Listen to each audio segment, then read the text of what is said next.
بسا اوقات بہت سی محنتوں کا نتیجہ انسان دیکھتا ہے کہ ضائع چلا گیا. میں نے 10 سال محنت کی، حاصل کوئی نہیں نکلا. یہ ثمرات کیا ہیں؟ محنتیں، محنتوں کے ثمرات کا ضیاع. کوشش آپ نے کی، قسمت کی خوبی دیکھی ہے، ٹوٹی کہاں کمن، 2-4 ہاتھ جب کے لبے بام رہ گئے. Be prepared.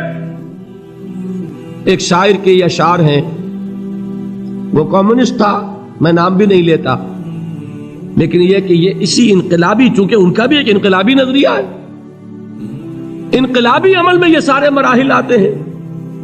کوئی سیٹ بیک آیا، فرض کیجئے کوئی ناکامی ہو گئی، تو اپنے ساتھیوں کو دل بندھانے کے لیے یہ فصل امیدوں کی ہمدم اس بار بھی غارت جائے گی، سب محنت صبحوں شاموں کی اب کے بھی اکارت جائے گی.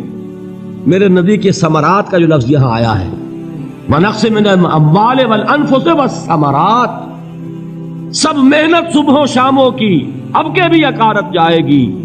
دھرتی کے کونوں کھدروں میں پھر اپنے لہو کی کھاد بھرو، پھر مٹی سینچو اشکوں سے، پھر اگلی رت کی فکر کرو، پھر اگلی رت کی فکر کرو. جب پھر ایک بار اجڑنا ہے، ایک فصل پکی تو بھر پایا، تب تک تو یہی کچھ کرنا ہے. ایک مقصد ہے سامنے، انقلاب برپا کرنا ہے. ایک کوشش ناکام ہو جائے کوئی پرواہ نہیں، نیکسٹ. پھر تیار رہو ناکامی کے لیے. ایسا نہ ہو جو انگریزی میں کہتے ہیں hope for the best but be prepared for the worst. ایسا نہ ہو کہ دوسری مرتبہ ناکام ہو کے بددل ہو جاؤ، تمہاری ہمتیں جواب دے جائیں. نہیں، پہلے سے تیار رہو کہ دوسری مرتبہ بھی ناکامی آئے تو آئے، لیکن جب تک کہ کامیابی حاصل نہیں ہوتی ہمیں یہ کام کیے چلے جائیں. دیکھیے سیرت میں آیا کہ نہیں یہ واقعہ. بدر میں مسلمانوں کو فتح ہوئی تو احد میں زک پہنچی کہ نہیں؟ 70 صحابہ شہید ہوئے کہ نہیں؟ اگر ان کی ہمتیں جواب دے جاتی تو گاڑی کیسے چلتی آگے؟ تو فرمایا وَلَنَبْلُوَنَّكُمْ بِشَيْءٍ مِّنَ الْخَوْفِ وَالْجُوعِ وَنَقْصٍ مِّنَ الْأَمْوَالِ وَالْأَنفُسِ وَالثَّمَرَاتِ. ہم تمہیں لازم آزمائیں گے، خوف کی کیفیت سے، فقر و فاقے کی کیفیت سے، بھوک سے، جان کے نقصان سے، مال کے نقصان سے، محنتوں کے حاصل کے ضائع ہو جانے سے. وَبَشِّرِ الصَّابِرِينَ، اور اے نبی بشارت دیجئے صبر کرنے والوں کو.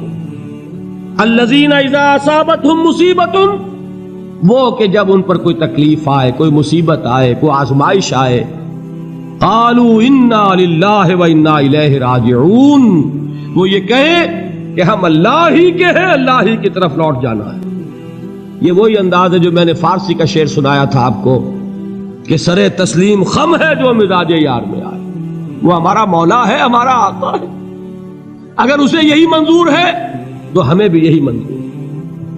میں نے تسلیم و رضا کی بات کی تھی نا، آپ کو کچھ شعر سنائے تھے. ایک شعر اور سنیے، اور یہ کس کا ہے؟ محمد علی جوہر کا. ایک مرتبہ جیل گئے، ان کی ایک بیٹی جوان بیمار ہوئی، فوت ہو گئی. باہر چھوڑا انگریز نے، جاؤ بھائی دفن کر دو بیٹی کو. دوسری مرتبہ جیل گئے، دوسری جوان بیٹی اسی مرض میں مبتلا ہوئی. اب یہ جیل میں ہے، خبر پہنچی کہ دوسری بیٹی کے اوپر بھی اسی مرض کا حملہ ہوا ہے. ایک نظم لکھی ہے جس کا آخری شعر یہ ہے، تیری صحت ہمیں منظور ہے لیکن اس کو نہیں منظور تو پھر ہم کو بھی منظور نہیں. یہ ہے، جب تک یہ کیفیت نہ ہو اس میدان میں آدمی ثابت قدم نہیں رہ سکتا کہ میرے رب کو اگر یہ منظور ہے تو یہی مجھے منظور ہے، اور تیری صحت ہمیں چاہیے تو ضرور، لیکن ہمارے رب کو منظور نہیں تو ہمیں بھی منظور. راضی برضائے رب. وَبَشِّرِ الصَّابِرِينَ الَّذِينَ إِذَا أَصَابَتْهُمْ مُصِيبَةٌ قَالُوا إِنَّا لِلَّهِ وَإِنَّا إِلَيْهِ رَاجِعُونَ. نہ شود نصیب دشمن کے شود ہلاک تیغت، سر دوستہ سلامت کے تو خنجر آزمائی. اولئک علیہم صلوات من ربہم ورحمہ، یہی ہیں وہ لوگ جن پر ان کے رب کی طرف سے عنایتیں ہیں اور رحمتیں ہیں. وَأُولَٰئِكَ هُمُ الْمُهْتَدُونَ، اور یہی ہے وہ لوگ جو کامیاب ہونے والے ہیں، ہدایت پانے والے، ہدایت یافتہ. اسی سورہ بقرہ میں ذرا آگے چل کر، یہ تو ہے 20واں رکوع، 19واں رکوع. 21ویں رکوع کی پہلی آیت ہے لیس البر ان تولوا وجوہکم قبل المشرق والمغرب ولكن البر من آمن بالله واليوم الآخر والملائكة والكتاب والنبيين وآتى المال على حبه ذوي القربى واليتامى والمساكين وابن السبيل والسائلين وفي الرقاب وأقام الصلاة وآتى الزكاة والموفون بعهدهم إذا عاهدوا والصابرين في البأساء والضراء وحين البأس. اب یہ آیت جو ہے سورۃ العصر میں جو مضامین آئے تھے سارے اس میں موجود ہیں. وہاں ایمان کا لفظ آیا، یہاں 5 ایمانیات کی تفصیل آ گئی، اعمال کی تفصیل آئی، اور آخری بات وہاں کیا ہے وَتَوَاصَوْا بِالصَّبْرِ، اور یہاں کیا ہے وَالصَّابِرِينَ فِي الْبَأْسَاءِ وَالضَّرَّاءِ وَحِينَ الْبَأْسِ، اور صبر کرنے والے. اصل نیکی ان کی ہے جو صبر کریں. کس میں؟ جنگ کے وقت. ذرائے باسائے، باسا کہتے ہیں فقر اور فاقہ. واحد آئے گا باس تو اس کے معنی جنگ، اور باسا جمع میں آئے گا تو فاقہ فقر بھوک. اور ذرائے جسمانی تکلیف، ضرر جسمانی تکلیفوں میں صبر کرنے والے، فقر اور فاقے میں صبر کرنے والے، اور جنگ کے وقت صبر کرنے والے. اولئک الذین صدقوا واولئک هم المتقون. یہ ہیں وہ لوگ جو صبر کرنے والے ہیں، یہ ہیں جو سچے ہیں، جو اپنے دعوے میں نیکی کے اور ایمان کے صادق ہیں، اور یہی وہ لوگ ہیں جو متقی. اگلی سورت ہے سورہ آل عمران. اس میں 2 لفظ آئے ہیں آخری آیت، یا ایھا الذین آمنوا اصبروا وصابروا ورابطوا واتقوا اللہ لعلکم تفلحون. دیکھیے یہاں صبر اور صابر جو تعلق جہد اور جہاد کا ہے وہی ہے صبر اور مصابرت. صبر ایک طرفہ عمل ہے، آپ جھیل رہے ہیں، برداشت کر رہے ہیں. صبر علی المعصیہ، صبر علی الطاعہ، صبر علی الابتلاء، یہ سب کیا ہے؟ صبر. اور مصابرت کیا ہے؟ صبر کا صبر سے مقابلہ. یہ سورہ آل عمران اب وقت نہیں ہے، میں آپ کو سناتا اللہ تعالیٰ نے کیسے کیسے مسلمانوں سے کہا مسلمانوں تمہیں زک پہنچی ہے تو انہیں بھی تو پہنچی تھی. ان کے 70 نہیں مارے گئے تھے بدر میں؟ ان کے حوصلے جو ہیں وہ تو پست نہیں ہوئے، وہ اگلے سال آ گئے تم پر چڑھائی کر کے.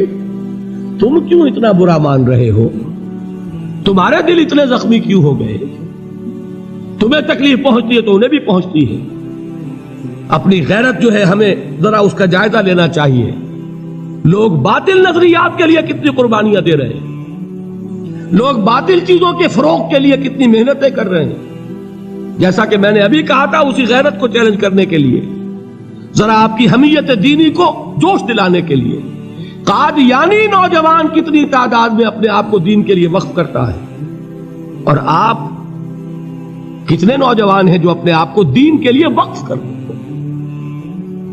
اور ہوں وہ کھاتے پیتے گھرانوں کے لوگ. یہ نہیں ہے کہ اگر کوئی اور کام نہیں کر سکتا تو پھر یہ ہے کہ وہ دین کے کام میں لگ جائے.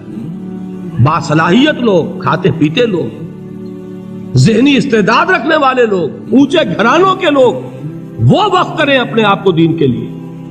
اس کے بغیر کیسے باہر آ جائے گی، کیسے رونق آ جائے گی؟ تو دنیا میں باطل نظریات والے جو ہیں یہ بات کہی گئی ہے مسلمانوں تم اگر توحید کے لیے لڑ رہے ہو، دیکھتے نہیں ابو جہل کو، اس نے گردن کٹوائی ہے شرک کے لیے، شرک کے لیے گردن کٹوائے، اور تم توحید کے لیے گردن کٹوانے کو تیار نہ ہو.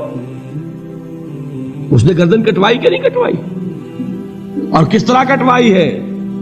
کیونکہ بڑا متکبر قسم کا، فرعون قسم کا شخص تھا. جب گردن کاٹنے لگے تو کہتا ہے ذرا نیچے سے کاٹنا، تاکہ جب تم نیزے کے اوپر چڑھاؤ میرے سر کو تو اونچا نظر آئے، معلوم ہو سردار کا سر. وہ بدبخت مرتے ہوئے بھی جو اس کی کیفیت تھی نا، اس کو ذہن میں رکھیے. تو یہ اس لوگوں نے قربانیاں دی، جانیں دی. تو فرمایا اگر تم ان سے زیادہ قربانی نہیں دو گے، جو نوٹ کر لیجئے اس کو، مجرد اگر حق کو غالب کرنا اللہ کے ذمے ہو تو آنے واحد میں غالب کر دے گا، تمہیں تکلیف ہی دینے کی ضرورت نہیں. سمجھ رہے؟ کیا اللہ کے مقابلے میں کوئی باطل کی طاقت ٹھہر سکتی ہے؟ یہ تمہارے ایمان کا امتحان ہے، یہ تمہارے خلوص کی آزمائش ہے، یہ تمہارے امتحان کا ثبوت درکار ہے کہ اللہ تعالیٰ دیکھنا چاہتا ہے تم اس کے لیے اپنی جانیں قربان کرنے کو تیار ہو کہ نہیں، تم اس کے لیے تن من دھن لگانے کو تیار ہو کہ نہیں۔ اور یہ جان لو کہ اگر کفار اور مشرکین اور ملحدین اور باطل نظریات والے وہ جو کچھ قربانیاں اپنے باطل نظریات کے لیے دے رہے ہیں ان سے زیادہ اگر تم نہیں دو گے تو حق غالب نہیں ہوگا۔